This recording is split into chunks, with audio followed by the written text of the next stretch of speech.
oh boy, things have imploded at Tiger Town. Yeah. It normally takes up a huge part of your show, the West Tigers, but it was really nice this season that it actually was for positive reasons, and now it looks like we're back to square one. It's crazy, isn't it, Lars? Like, yeah, we cover it a lot on 360 for good reason, because they're always in the media. And the past few years it's for the wrong reasons, and this year just seemed to be on the improve. And you know, with the signing of Luai, the improvement not coming last this year, you know, the way they sort of improved on field too. It wasn't so much just on the ladder, the way they played. You know, they played an expansive style. They looked better than what they had in previous years. They've got a good crop of young players who are on the rise, and again, it's the same old story, you know. Like, I know the fans, like, because of course, like you said, we cover it on 360 a lot, and because of the negativity, the fans get the shits with us. And you know, on this occasion though, they've had enough. The situation there with the Holman and Barnes group, you know, they own 90%, I believe, but the decisions they've made that really no one saw coming have shocked everyone. And I think a lot agree that at this point right now are unnecessary, Mick. Yeah, it's a shame, isn't it? You know, because it's such a critical time for them. We know that you need to win as a footy club. Everything revolves around winning in what we do. And there was signs of improvement, and there is some good young kids coming through there, and there seemed to be, for the first time in a long time, some stability. And that's what you need in a footy club. And if you look at the great clubs, you don't hear stuff out of Melbourne. You don't hear stuff out of the Roosters. You know, a lot of those top clubs, Penrith's another, where they keep a lot of their stuff internal. And unfortunately for the Tigers, it's just a real poor timing given the contractual situation around Jerome Luai. Yeah. And their other marquee man in Jerome Buller. Boy, like they just can't afford to lose him after what they went through this year with Lockie Galvin as well. The other factor is the Shane Richardson situation, and where that's going to land. The experience in such a critical role is absolutely vital. Absolutely vital. There is so much more to that GM of footy role than what people think. There is so much that goes into it. And relationships are absolutely key. They're paramount in that. And it'll be fascinating to see where it lands. But the issue for the Tigers, that has been for a long time, is the constant divide around, is it Balmain or is it West? That's what it all comes down to. That's what it's come down to again. So ultimately, the Holman Barnes group have gotten rid of Barry O'Farrell, the chairman, and the 3 other independent directors. So those people were there as independents to keep it on an even keel. It doesn't make sense. And now it looks like, you know, the majority owners are, the talk is that they want to see the club return to being the Magpies, which, you know, Peter V'landys is going to be right across. And by all reports, we want to protect the integrity of the game, and the way the fallout it damages the look of the game. Yeah, I think some egos have got to be put aside here. You know, like, it seems like that is the case with, I mean, not directly Holmans and Barnes group, I don't know, but the 4 independent board members being, you know, pushed aside, who really have no bias towards one or the other, which is what this club has been searching for so long. You know, you look at Leichhardt and you look at Balmain and their fans and who turn up every week to watch their games and how passionate they are, and that's the epicentre there of Balmain and their games that they do play there. You got the West, Campbelltown, where big area. You know, you talk about pathways and development, and so they've got it covered there. You know, you'd think it'd be a recipe for success if you add those 2 together. Now, the problem for me here is you've also got Shane Richardson, who I think's done a really good job there. You know, like if he's come in, they've improved. He's been there, he's done that. He won the comp at South. He's got no bias towards Balmain. He's got no bias towards West Tigers. He just wants the best interest for the club and success, right? For not only, I mean, for himself as well. Like, he'd take pride in his own performance, wanting to get results. That's what you do in his position. And here we are now. What I'm hearing is he'll either leave or he'll be gone. You know, and that's going to happen quite soon. That's the reports I've got from speaking to quite a lot of the journos the past couple of days.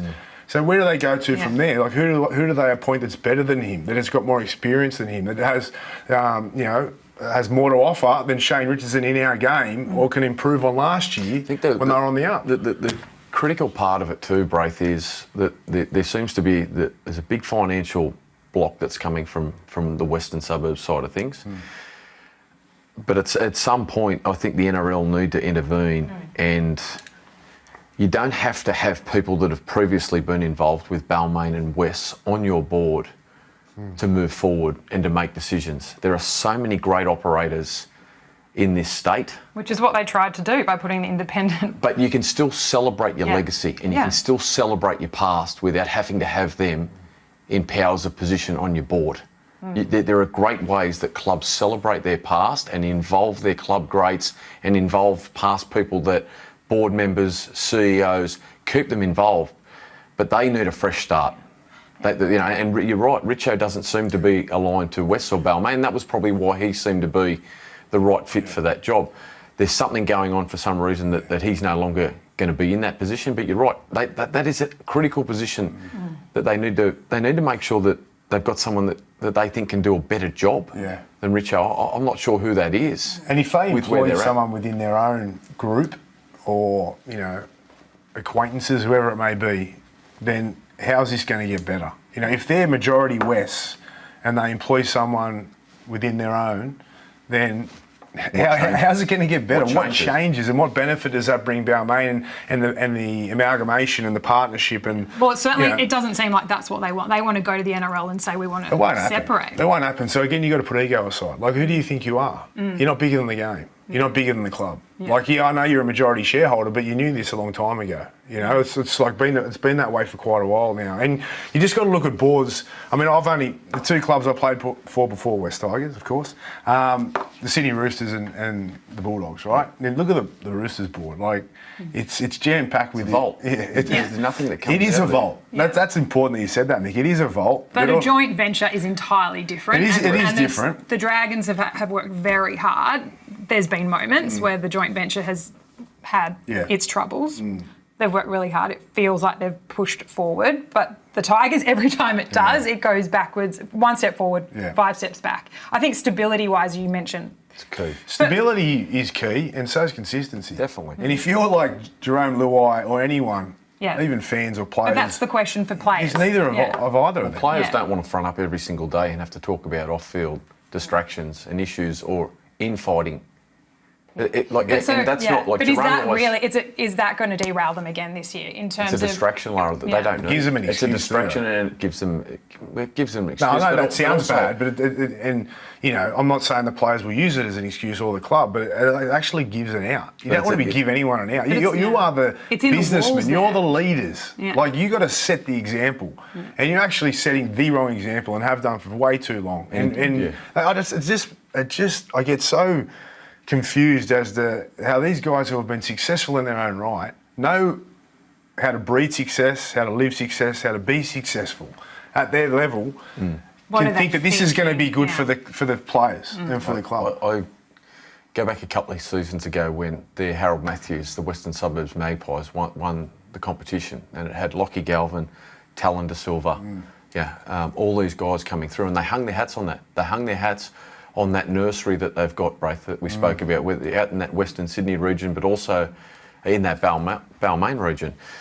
They now have lost multiple players from that team, and the players that have really dragged the club forward to, not where they wanted to be this year, obviously not playing finals, but to play a style of footy and one that their fans could see improvement in.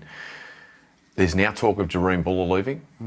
There's clauses around Jerome Luai's contract that are significant. And these distractions don't help that. The other one coming to the end is Api Coruscant, and we've got the PNG situation and the Bears coming into the competition. He's a prime target for that. He would be fantastic for 12 or 18 months. It's impossible to attract star talent. They've got some really big players in their roster now that are trying to build. But it's going to be a challenge to maintain them now. That's what I mean. So Jerome Luai... If Jerome Buller's going and sitting down with other clubs and he's listening to their plan and their way forward and what they've got in place, and then he's also coming back to training and having to front up on a Monday and a Wednesday and sit in front of cameras and talk about what's going on at board level and the distractions around what's happening with the club. It's an easy decision for him to go, I don't need this. I want to go somewhere where I can win a competition and I can enjoy my footy without these distractions. Jerome Luai is the big buy that they had, right? And he has been pretty non-committal about his future, though. Like, he hasn't exactly said, I'm here he's sitting back. What's he been thinking right. watching this? He's been right. Yeah. He's thinking this is why I had clauses. Yeah. Yeah, like everyone, and again on 360 we've been critical of, well, not everyone, but at times, you know, a few journalists say, why is he getting rid of those clauses? If he's so happy, why isn't he getting rid of those? Well, this is why. Well, we were all a bit naive. We actually all believed that this was it, that finally the Tigers, and we all thought, Jerome, why wouldn't you commit long term and really back the club in? But yeah.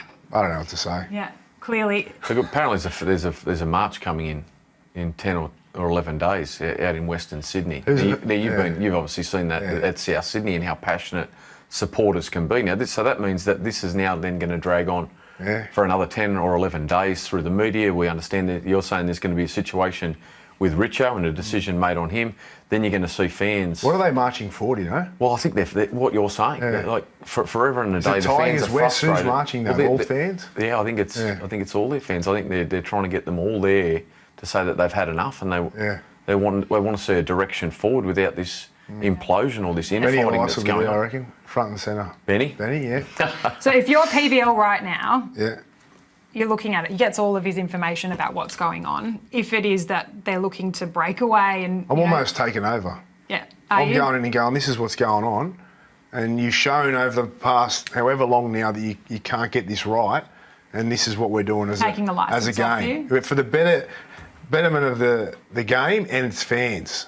Because again, we go back to it's all about the fans. With no fans, there's no game. We've got a club here who have I'd say it's close to the biggest fan base when you combine Western. I think it is. It's up there in the top 2 or 3. Definitely in Sydney. Like, you just can't keep doing this. You're going to lose a lot of fans. You're going to lose a lot of people, and they're the ones that pay. They pay to watch it on Fox and 9, and they turn up through the gates. Peter V'landys has shown how much of a fierce leader he is and businessman. You know, he's savvy. He knows what it takes. He knows how to get this. But he also knows how important that area is to the game, Braith. Yeah. Like, And we know that Richo's put a lot of work in with the state government to get funding into new stadiums. Yeah. I mean, the state government would be looking at this going, what is going on? Why would we put money there when you can't run the place?